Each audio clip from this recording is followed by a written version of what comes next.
We've all heard of the saying, loving someone to death, didn't you?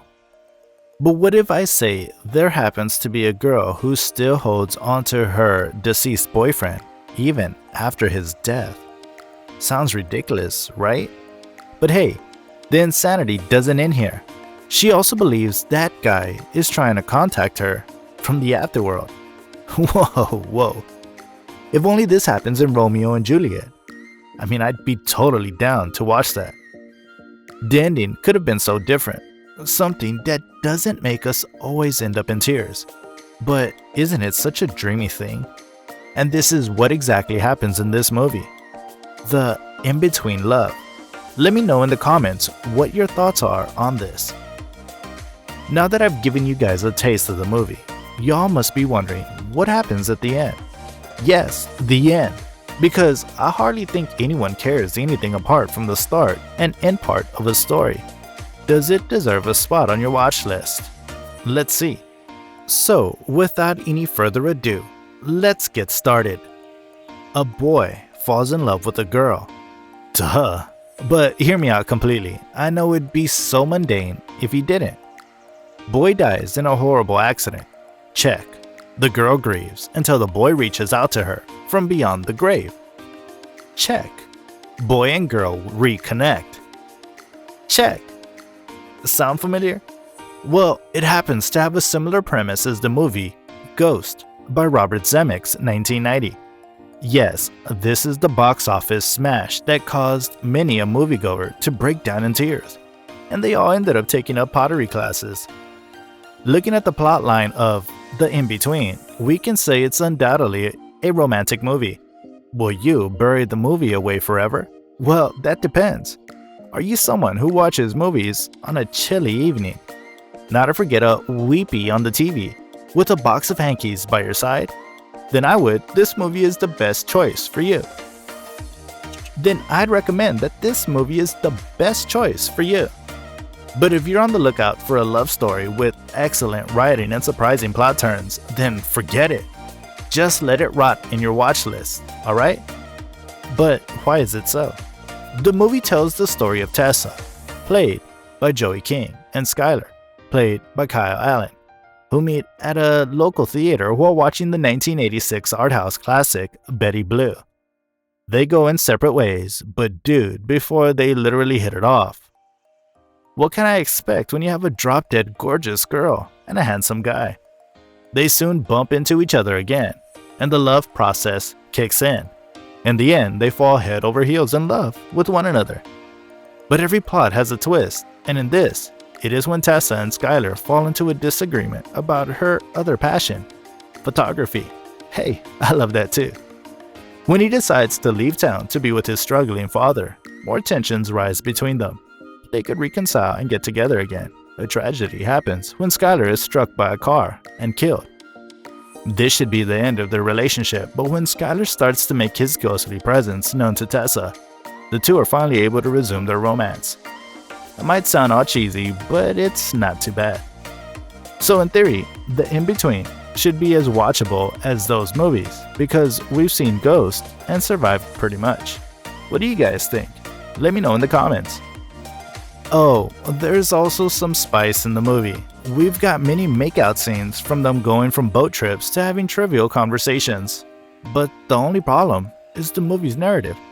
There are far too many flashback scenes, so what we get are snippets of a few spiritual elements in this traditional teen romance movie.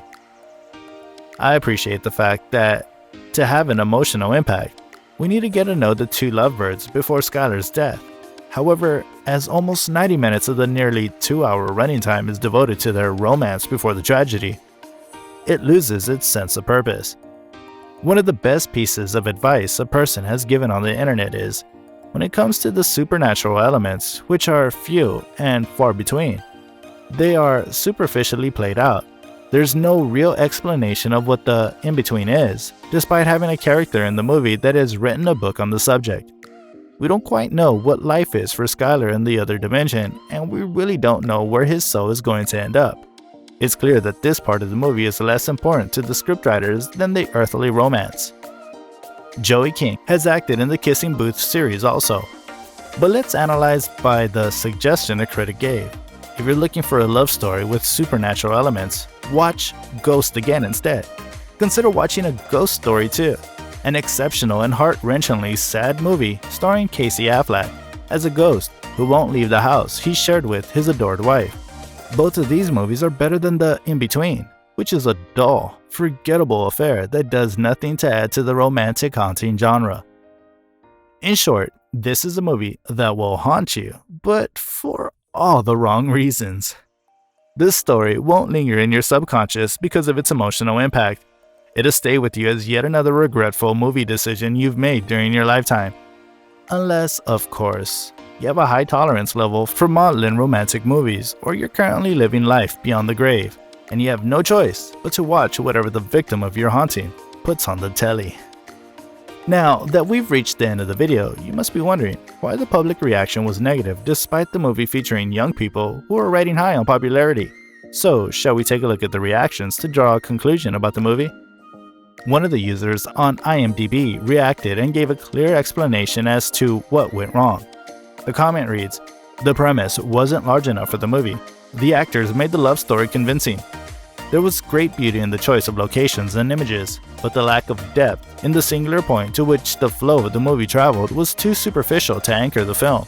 It couldn't rise to greatness. It's too bad. There were such great elements. I wish I could have given this film more than a 7 okay out of 10. Ethereal romance." A user on IMDb expressed how they suck, so let's see what explanation is given for such a comment. It reads, "I don't understand what the low rating or the negative reviews. This movie touched on so many elements of true love and loss. The chemistry between the two actors made it great. You really don't get movies like this very often that touch upon the love and the afterlife. This was well done in my opinion. There was a semi-similar movie, If I Stay, 2014, but in my opinion, it wasn't anywhere as touching as this. If only there were an in-between where we could communicate with our loved ones one last time. Maybe there is. Maybe some of us have experienced it in some way. Of course, if you're a sucker for teen romances, then you probably won't mind this, and this isn't something that will make you swoon and have a fairy tale dream. And if you're a die-hard romantic, then they might have a problem, because there is no character depth in the movie, just plain. So, what are you? Sucker for teen romance or a hopeless romantic? That's all for today's video.